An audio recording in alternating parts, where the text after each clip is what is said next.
Standard और आज करेंगे हम क्लास 11 के हिंदी व्याकरण का चैप्टर शब्दकोश।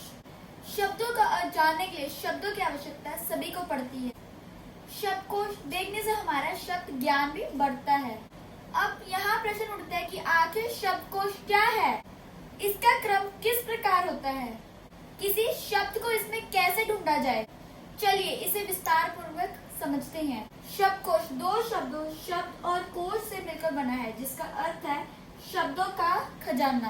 किसी भी बात का अर्थ अच्छी तरह समझने के लिए कि हम उसमें प्रयुक्त शब्दों के अर्थ जाने। अब शब्दकोश तो हमारे सामने है, पर हमें समझ ही नहीं आता कि हम उसमें अपना शब्द कैसे ढूंढे। शब्दकोश में वर्णमाला के क्रम अनुसार शब्द दिए जाते हैं। इस समय आप वर्णमाला का वर्णक्रम देख रहे हैं। इस आधार पर हम शब्दकोश को दो प्रमुख खंडों में बांट सकते हैं, स्वर खंड और व्यंजन खंड। शब्दकोश को खोलने पर इसमें सबसे पहले अंक खंड, फिर अ खंड, फिर आ, फिर ई खंड आदि एक एक कर निश्चित खंड में आते जाते हैं। ये सभी स्वर खंड के अंतर्गत आते हैं। इसके बाद व्यंजन खंड की शुरुआत होती है।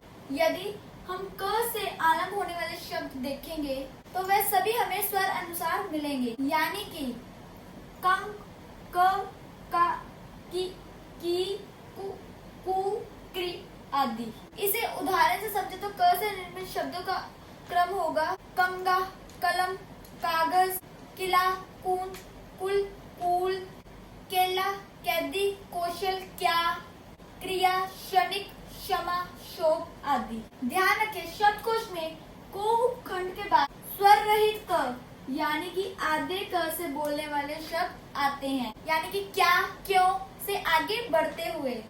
क और र से निर्मित संयुक्त अक्षर क्र, क्रन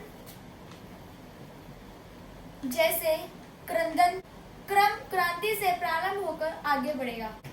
वैसे तो संयुक्त अक्षर वर्णमाला में अंत में आते हैं, परंतु शब्दकोश में इनका क्रम इनके घटकों के क्रम से निर्धारित होता है।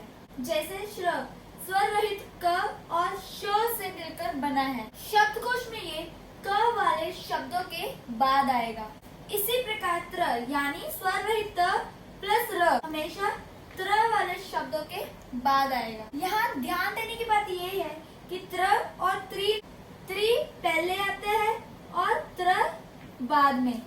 ध्यान रखिए, शब्दकोश शब्दों का खजाना है, यानी कि इसमें एक भाषी समुदाय में प्रयुक्त होने वाले शब्दों को संक्षिप्त किया जाता है। शब्दकोश में शब्दों के व्युत्पत्ति, स्रोत, लिंग तथा अनेक संदर्भ पर अर्थों यानी कि उस शब्द का किस संदर्भ में क्या अर्थ होगा आदि की जानकारी दी जाती है। अब बात करते हैं वर्णमाला में अक्षरों के क्रम और शब्दकोश में शब्दों के क्रम के अंतर की।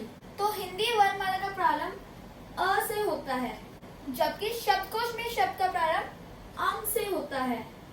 वर्णमाला में संयुक्त व्यंजन श, त्र, य और श्र वर्णमाला के अंत में आते हैं, जबकि शब्दकोश में ये जिन व्यंजनों से बनकर बने हैं उन्हीं के साथ इन्हें रखा जाता है, यानी स्वर रहित व्यंजन से प्रारंभ होने वाले शब्द उस व्यंजन के साथ प्रयुक्त सभी स्वरों के साथ आते हैं। जैसे क्या शब्द कौतूहल के बाद ही आएगा।